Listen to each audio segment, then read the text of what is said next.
Oke guys, kita akan bahas pembahasan terakhir dari financial forecasting ya.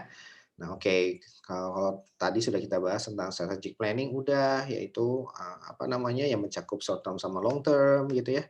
Kemudian juga kita sudah bahas juga tentang long term itu apa ya, kalau strategic planning itu lebih dari 5 tahun, kalau long term itu lebih dari 1 tahun sampai 5.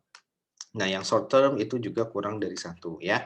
Kita udah bahas untuk yang long term financial planning, kita udah menghitung berapa di DFN apa, forecasting-nya bagaimana dan menghitung DFN-nya gimana, dan menghitung sensitivitas DFN terhadap growth, terhadap apa lagi, growth dari sales ya, kemudian terhadap si DPO, kemudian juga terhadap dari si net profit margin, ya seperti itu. Nah, sekarang kita akan bahas bagaimana proyeksi yang cuma 1 tahun aja.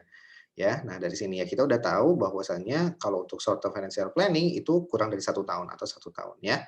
Nah dan ini berbasisnya apa? Cash budget ya seperti itu dan hanya menitik beratkan pada cash flow-nya aja atau kita namakan dengan cash budget ya.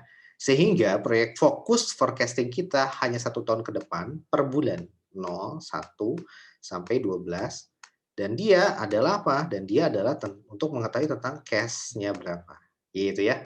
Nah, jadi proyeksi tentang kas gitu. Nah, kemudian apa sih guidance-nya? Guidance-nya adalah apa aja perlu dimasukkan dalam cash budget forecasting selama 1 tahun ke depan, maka yang perlu dimasukkan adalah berapa total, rencana penerimaan kasnya dan gimana, rencana apa namanya, pengeluaran kasnya, kemudian ada selisihnya berapa net change in cash-nya. Nah, kalau misalkan ada selisih maka berapa dana, financing yang dibutuhkan untuk membiayai pengeluaran selama 12 bulan ke depan. Ya.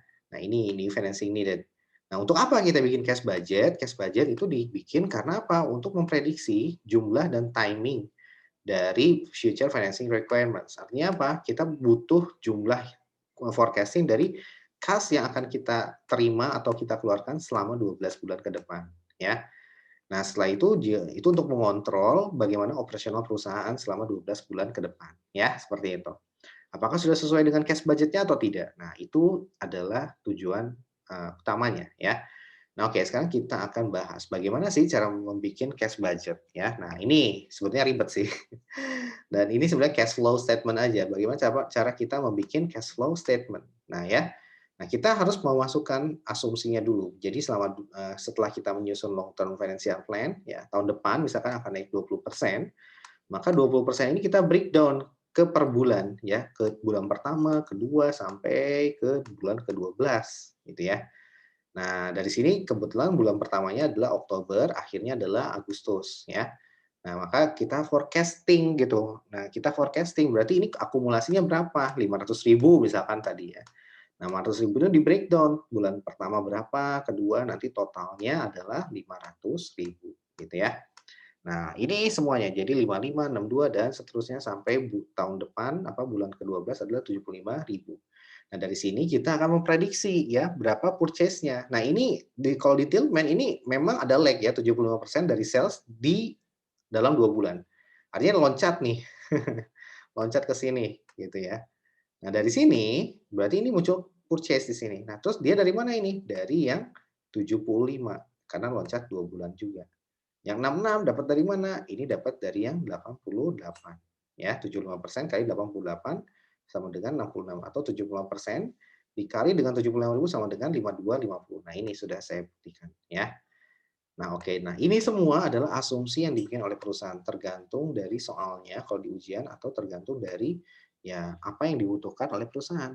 Nah, seperti itu ya, kita forecasting sampai ke depan ya.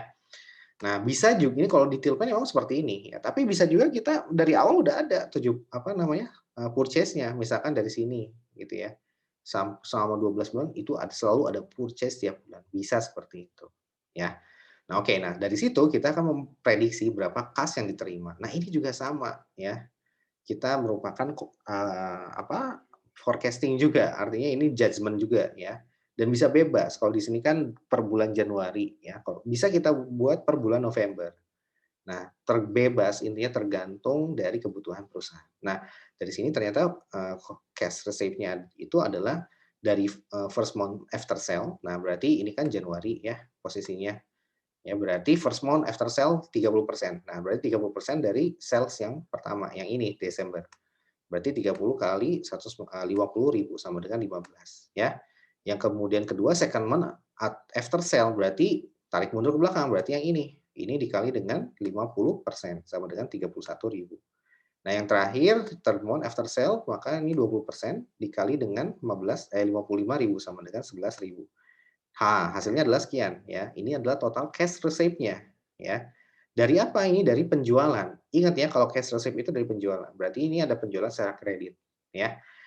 Nah, dan seterusnya sampai dengan bulan Juni ya. Ini tergantung kebutuhan soal. Nah, setelah itu kita bikin yang namanya cash disbursement atau pengeluaran kas ya. Nah, pertama dia payment untuk apa? Untuk purchase-nya terutama ya. One leg of purchase made in previous month. Berarti dari yang mana nih? Dari yang Desember, 1 bulan sebelum. Nah, ini diproyeksikan di bulan Januari. Dan seterusnya, 66 di bulan Februari, dan seterusnya, ya. Nah, barulah wage. Nah, ini memang, semuanya ini tergantung kepada proyeksi yang dilakukan, adjustment yang dilakukan oleh perusahaan, ya. Nah, setelah itu apalagi, setelah itu baru di sini interest expense on existing debt. Nah, ini kamu lihat juga berarti kalau dia di debt-nya itu ada, interest bearing debt, maka kapan dibayar bunganya? Nah, kapan dibayar bunga, kita proyeksikan ke bulannya langsung, ya. Dan kemudian kita juga lihat nih kapan bayar pajaknya, ya.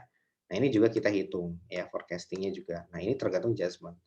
Dan kemudian ada purchase and equipment dan sebagainya, ini semua adalah diskresi dari perusahaan ya. Loan repayment juga itu merupakan kapan tuh dibayarnya ya. Nah, itu semua informasi yang didapatkan dari CLK gitu ya. Nah, tapi kalau kamu menjadi financial manager ini pasti sudah tahu dong ya, seperti itu. Kalau kita sebagai analis kita akan susah bikin kayak gini. Makanya kalau analis itu tidak bikin cash budget ya. Kalau analis itu kan orang yang di luar perusahaan, orang yang di-hire oleh si investor untuk menganalisis, financial ability dari perusahaan tersebut. Sehingga kita tidak bikin cash budget ya, kita cukup membuat financial forecasting aja sampai pro forma income statement. Nah, kalau cash budget biasanya disusun oleh si manajer secara langsung ya. Manajer dari mana? Dari perusahaan tersebut. Nah, sekarang, dari situ setelah kita susun cash receipt sama cash disbursement, kita hitung berapa change in cash-nya ya.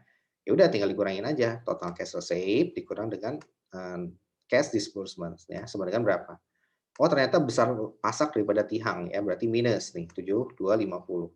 Nah beginning balance-nya 20.000, nah kemudian ini nggak ada interest-nya, ending balance before interest term borrowing, nah baru new financing need-nya 0. Nah inilah ending cash balance-nya ya. Nah kita masukin ke atas ini. Dan seterusnya ya, kayak gini juga, ini kayak gini juga, dan seterusnya ya. Sampai kayak gini.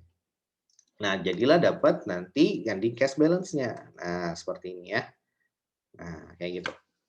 Nah, inilah yang dipakai nanti untuk harus sama dengan cash yang ada di mana? Cash yang ada di hasil financial forecasting kita, gitu ya, selama untuk yang tahun 2000, kalau misalnya kita baseline aja 2020, maka ini tahun 2021, ya. Nah, jadi cash di 2021 rinciannya dalam bentuk cash budget, ya, seperti ini. Nah, ini harus sama jumlahnya ya, kalau nggak sama ya dipas-pasin gimana caranya biar sama ya. Oke, nah itu aja yang bisa saya sampaikan mengenai penjelasan financial forecasting, baik itu yang strategic planning, long term planning, sama yang short term planning ya. Semoga bisa bermanfaat. Terima kasih. Assalamualaikum warahmatullahi wabarakatuh.